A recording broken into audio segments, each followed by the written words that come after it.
Hello friends, ધોરણ 7 સામાજિક વિજ્ઞાન પાઠ 9મો પૃથ્વીની આંતરિક રચનાઓ અને ભૂમિ સ્વરૂપો ત્રીજો લેક્ચર છે. પહેલા અને બીજા લેક્ચરની અંદર આપણે પૃથ્વીનો આંતરિક ભાગ કે ભૂગર્ભ વિશેની માહિતી છે તે પ્રાપ્ત કરી હતી, જે 4 વિભાગમાં વિભાજિત છે. અહીં તેની લાંબી ચર્ચા નથી કરતા, કારણ કે ગત લેક્ચરની અંદર જ આપણે તેની વિશેષ ચર્ચા છે તે કરી છે. ત્યાર પછી ખડકો અને તેના પ્રકારો છે તે જોયા હતા, જેમાં અગ્નિકૃત ખડક વિશેની માહિતી મેળવી. મેગ્મામાંથી જે તૈયાર થતા ખડકો છે જે અગ્નિકૃત ખડકો તરીકે ઓળખવામાં આવે છે. જળકૃત ખડકો અને રૂપાંતરિત ખડકો વિશેની માહિતી છે એ આપણે મેળવી ચૂક્યા છીએ. ખડકોની ઉપયોગિતા આપણે જોઈ હતી. આજે આપણે જોવું છે ભૂમિ સ્વરૂપોનું નિર્માણ. મિત્રો, ભૂમિ સ્વરૂપો એટલે શું? સૌથી પહેલાં તો પૃથ્વી સપાટી ઉપર તમે ક્યાંય એક સરખું માર્ગ છે, એટલે કે પૃથ્વી સપાટીમાં બધી જ જગ્યાએ માત્ર મેદાનો આવેલા નથી. જુદા જુદા પ્રકારના ભૂમિ સ્વરૂપો છે તે જોવા મળે છે. ક્યાંક અત્યંત પહાડી પ્રદેશ છે તો ક્યાંક ખીણ પ્રદેશો છે, ક્યાંક સપાટ મેદાનો આવેલા છે. તો આ પ્રકારના અલગ અલગ ભૂમિ સ્વરૂપો છે. આ ઉપરાંત રણ પ્રદેશ છે, નદીઓ છે, જુદા જુદા પ્રકારની માટીના રંગો પણ કેવા છે, અલગ અલગ પ્રકારના જોવા મળે છે. તેના વિશેની માહિતી આપણે મેળવીએ તો મૃદાવરણ અનેક ભૂતકતીમાં વિભાજિત છે, જેને મૃદાવરણીય ભૂતકતી પ્લેટ કહે છે. તમને એ જાણીને નવાઈ પામશો કે ભૂતકતી પ્લેટો અલગ અલગ દિશામાં ફરતી રહે છે, એટલે કે વર્ષે ફક્ત થોડા સેન્ટીમીટર પૃથ્વીના પીગળેલા મેઘમાંથી થતી ગતિના કારણે આમ બને છે. અને પૃથ્વીની અંદર પીગળેલા મેઘમાં એક વર્તુળ રૂપે ફરતો હોય છે. એટલે કે આંતરિક ભાગમાં પહેલા લેક્ચરની અંદર જ પૃથ્વીનો આંતરિક ભાગ છે જે સાવ ભૂગર્ભ છે તે કેવું છે? મેગ્મા સ્વરૂપે છે, અને એ મેગ્મા સતત ફરતો રહે છે. પરંતુ તેનો અનુભવ આપણે એટલા માટે નથી કરી શકતા કારણ કે તે પૃથ્વી સપાટીની ખૂબ જ અંદરના ભાગમાં આવેલો છે, અને પૃથ્વી સપાટીનો બાહ્ય પોપડો છે તે અત્યંત કડક અને નક્કર છે. બરાબર છે? એટલા માટે તે મેઘમાં ફરે છે, તેના વિશે આપણને છે તે અનુભવ કરી શકતા નથી. પૃથ્વીની પ્લેટની ગતિના કારણે પૃથ્વી સપાટી પર પરિવર્તન થાય છે. ભૂસ્તરીય પ્લેટો છે મિત્રો, તો આ પ્લેટો પણ ધીમે ધીમે ગતિ કરે છે. ક્યારેક પ્લેટો એકબીજાની નજીક આવે છે તો એકબીજાની દૂર પણ જતી હોય છે. બરાબર છે? આ પ્લેટો એકબીજાથી ગતિ કરે છે તેની આપણે છે તે જોઈ શકીએ. એટલે કે પ્લેટો છે તે એકબીજાની ગતિ કરે છે. પૃથ્વીની ગતિઓને આ બળોને આધારે વિભાજિત કરવામાં આવે છે, જેના કારણે ગતિઓ પેદા થાય છે. તે બળ પૃથ્વીની આંતરિક ભાગમાં નિર્માણ પામે છે, જેને આંતરિક બળ એટલે કે ઇન્ડોજેનિક ફોર્સ કહે છે. જે બળ પૃથ્વીની સપાટી પર ઉત્પન્ન થાય છે તેને બાહ્ય બળ એટલે કે એક્સોજેનિક ફોર્સ કહેવામાં આવે છે. એટલે કે અંદરના ભાગમાં જે બળ છે તે આંતરિક બળ ઇન્ડોજેનિક ફોર્સ, અને બાહ્ય ભાગમાં જે બળ જોવા મળે છે તેને બાહ્ય બળ એટલે કે એક્સોજેનિક ફોર્સ કહેવામાં આવે છે.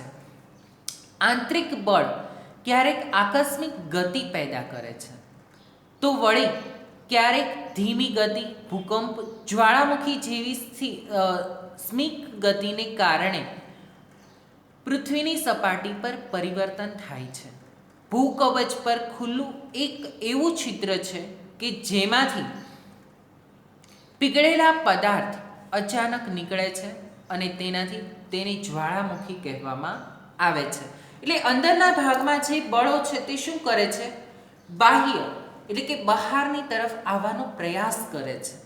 એટલે કે મેગ્મા છે તે સતત બહાર નીકળવાનો પ્રયત્ન કરે છે, પરંતુ દરેક જગ્યાએથી આ મેગ્મા બહાર નીકળી શકતો નથી. તેની પાછળનું કારણ શું છે? તો બાહ્ય બળ છે, એટલે કે પૃથ્વી સપાટીનો ઉપરનો પોપડો છે તે અંદરની તરફ તેને ધકેલે છે, આંતરિક ગતિ કરે છે, અંદરની તરફ ધકેલવાનો પ્રયાસ કરે છે. પરંતુ જ્યાં આ બળ ઓછું પડે છે અને સમતુલા જળવાતી નથી, ત્યાંથી આંતરિક બળ છે તે બહાર નીકળી જાય છે, અને મેગ્મા છે તે જ્વાળામુખીના સ્વરૂપમાં બહાર આવી જતો હોય છે. આમ મૃદાવરણીય પ્લેટ ભૂતકતી એટલે કે પ્લેટોની ગતિશીલ પૃથ્વી સપાટી પર કંપન થાય છે. આ કંપન તેની કેન્દ્રની ચારે બાજુ હોય છે, જેને ભૂકંપ કહે છે. બરાબર છે. આ પ્લેટો જ્યારે એક સ્થળેથી બીજા સ્થળે સરે છે, બરાબર છે, જે આંતરિક ભાગમાં આવેલી પ્લેટો છે અને આ પ્લેટો ફરે છે, બરાબર છે, ત્યારે કંપન થાય છે. બરાબર છે. એટલે કે પ્લેટો એક જગ્યાએથી બીજી જગ્યાએ જાય એટલે શું થાય છે? વાઇબ્રેશન છે એ આ પ્રકારનું જોવા મળે છે. અને આ વાઇબ્રેશન થાય છે, કંપન થાય છે, તેને શું કહેવામાં આવે છે? ભૂકંપ કહેવામાં આવે છે. ભૂકવચની નીચે સ્થાન અને જમીનની જ્યાંથી કંપનની શરૂઆત થાય છે તેને ઉદ્ગમ કેન્દ્ર કહેવામાં આવે છે. આ કંપન ઉદ્ગમ કેન્દ્રના બહારની તરફ ગતિ કરે છે. ઉદ્ગમ કેન્દ્રના નજીકના સપાટીના કેન્દ્રિત અધિકેન્દ્ર કહે છે અને અધિકેન્દ્રના સૌથી નજીકના ભાગમાં સૌથી વધુ નુકસાન થાય છે. આ અધિકેન્દ્રથી આંતરિક વધવાથી ભૂકંપની તીવ્રતા ધીમે ધીમે ઓછી થઈ જાય છે. એટલે જે કેન્દ્રમાંથી ભૂકંપ ઉત્પન્ન થાય છે, આ છે તેનું શું ગણાય? અધિકેન્દ્ર ગણાય છે. બરાબર છે. ત્યાં કંપન વધારે જોવા મળે છે. ત્યાંથી સપાટીથી જેમ જેમ દૂર જઈએ તેમ તેમ આ કંપન કેવું થતું જાય છે? ઓછું થતું જાય છે, ઘટતું જાય છે. એટલે કે તે દૂર તરફ જતાં કેન્દ્ર છે તે ઘટતું જાય છે. એટલે નિર્ગમન કેન્દ્રથી જેમ જેમ દૂર જઈએ તેમ તેમ કંપન છે એટલે કે વાઇબ્રેશન ઓછું અનુભવાય છે. ઉપરાંત ભૂકંપની આગાહી સંભવ નથી, પરંતુ જો આપણે પહેલેથી સાવચેત હોઈએ તો તેની અસરને ચોક્કસપણે ઘટાડી શકીએ છીએ. બરાબર છે. ભૂકંપની આગાહી છે તે સંભવ નથી, ભૂકંપની આગાહી કરી શકાય નહીં, પરંતુ જો આપણે પહેલેથી સાવચેત હોઈએ તો, એટલે કે આપણે એ જ પ્રકારે રહીએ કે ગમે ત્યારે ભૂકંપ આવી શકે તો આપણે તેની અસરને ઓછી કરી શકીએ, એટલે કે આપણને નુકસાન ઓછું થાય છે. સ્થાનિક લોકો કેટલીક સામાન્ય પદ્ધતિથી ભૂકંપની સંભાવનાનું અનુમાન કરે છે, જેમ કે પ્રાણીઓના વર્તનનો અભ્યાસ, તળાવની માછલીઓમાં તીવ્ર હેરફેર, સરીસૃપોનું પૃથ્વી સપાટી પર આવવું વગેરે. જુદા જુદા જગ્યાએ સ્થાનિક લોકો છે તે કેટલીક સામાન્ય બાબતોથી ભૂકંપની સંભાવના દર્શાવે છે. બરાબર છે.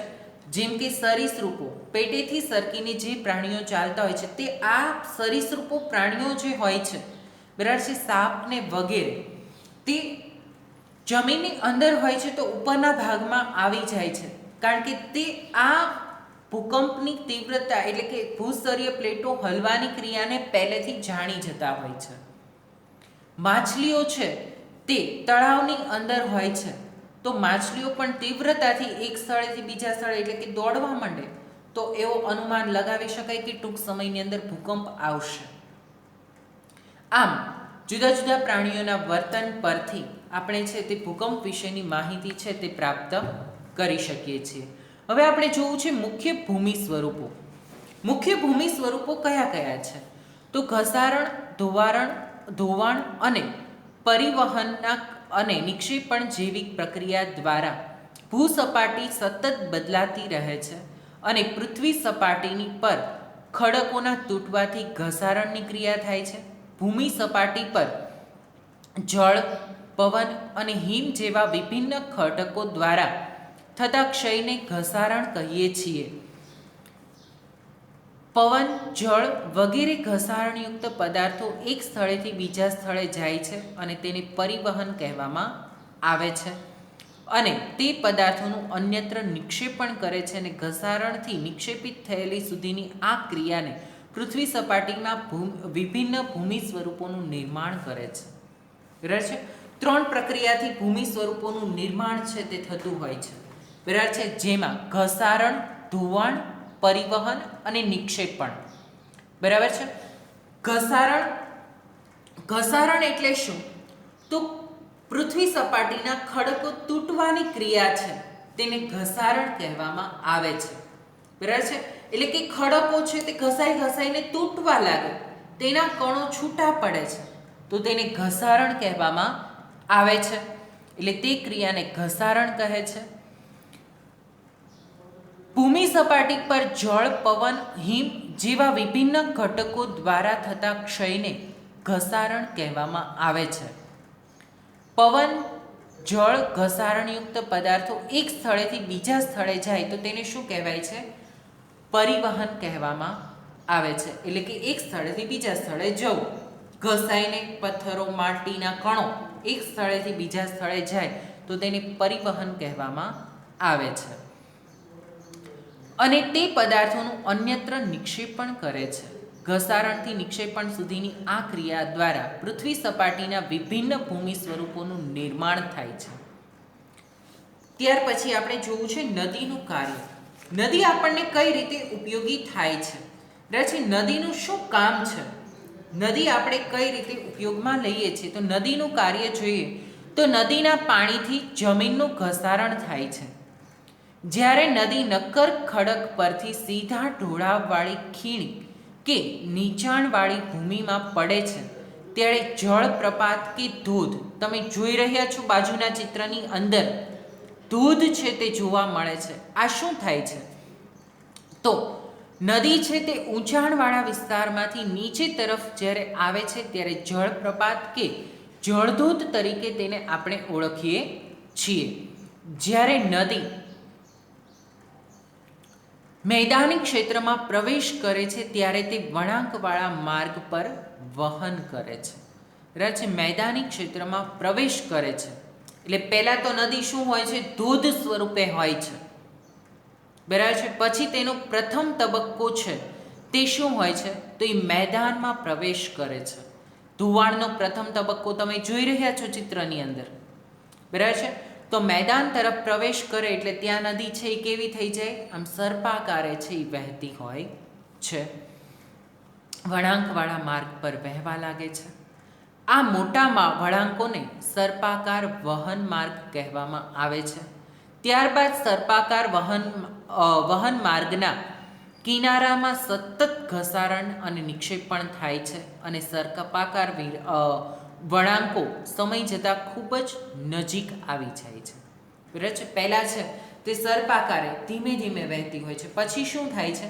તો ત્યાં ઘસારણ થાય છે એટલે તે નજીક આવી જાય છે. બીજા ચિત્રની અંદર તમે જોઈ રહ્યા છો આ ચિત્ર. બરાબર છે? અહીં નદી છે એ સમાંતર વહેતી હતી, પછી શું થયું? તો ઘસારણની ક્રિયાને લીધે નદી છે તેના ખૂણાઓ છે તે કેવા થયા? એકબીજાથી નજીક આવી જાય છે. નજીક આવી જતાં લગભગ ઘોડાની પછી સર્પાકારના વળાંકો સમય જતાં નજીક આવી જતાં લગભગ ઘોડાની નાળ કે વર્તુળાકાર ધારણ કરે છે. પછી તમે જોઈ રહ્યા છો ઘોડાની નાળ કે વર્તુળાકાર છે તે ધારણ કરી લે છે. બરાબર છે? એટલે કે ત્રીજો તબક્કો છે તે આ ગણવામાં આવે છે.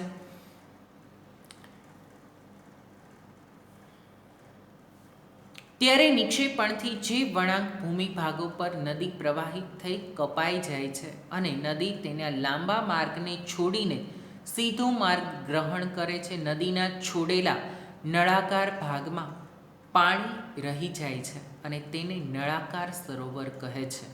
ક્યારેક નદી પોતાના કિનારાથી બહાર વહેવા લાગે છે. પરિણામે નજીકના વિસ્તારોમાં કાંપ અને અન્ય પદાર્થોનું નિક્ષેપણ કરે છે.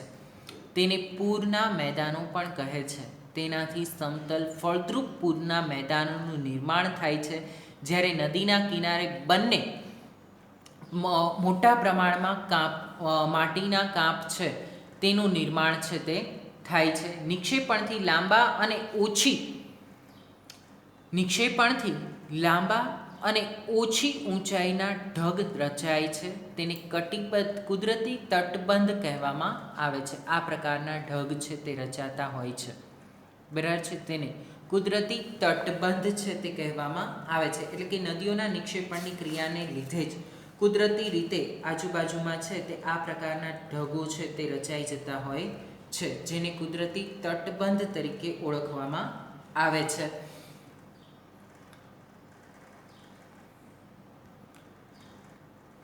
ત્યાં સુધી પહોંચતા એટલે કે સમુદ્ર સુધી પહોંચતા નદીનો પ્રવાહ ધીમો થઈ જાય છે. પછી ધીમે ધીમે નદી આગળ જાય છે, તેમ તેમ સમુદ્ર સુધી પહોંચે છે, તેમ નદીનો પ્રવાહ છે તે કેવો થઈ જાય છે?